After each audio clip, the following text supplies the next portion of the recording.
হাড় কাঁপানো ঠান্ডায় স্নান এড়ানোর নিনজা টেকনিক ভাইরাল, হাসির রোল নেট দুনিয়ায়।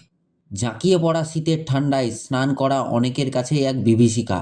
আর এই স্নান এড়ানোর জন্য কতজন যে কত অভিনব উপায় বের করেন তার ইয়ত্তা নেই।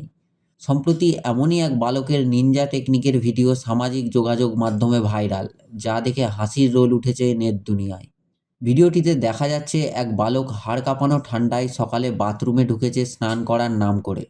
কিন্তু তার উদ্দেশ্য স্নান করা নয়, বরং বাড়ির লোককে বোঝানো যে সে সত্যিই স্নান করছে। সে বাথরুমের দরজা ভেতর থেকে আটকে দিয়েছে এবং এক বালতি ভর্তি জল ধীরে ধীরে বাথরুমের মেঝেতে ফেলছে। জলের ছলাৎ ছলাৎ শব্দে বাড়ির লোক মনে করছে যে সে মনের সুখে স্নান করছে, অথচ বালকটি দিব্যি শুকনো গায়ে নিজের কাজটি সেরে নিচ্ছে। এই ভিডিওটি প্রকাশ্যে আসার পর থেকেই দ্রুত ভাইরাল হয়ে পড়েছে।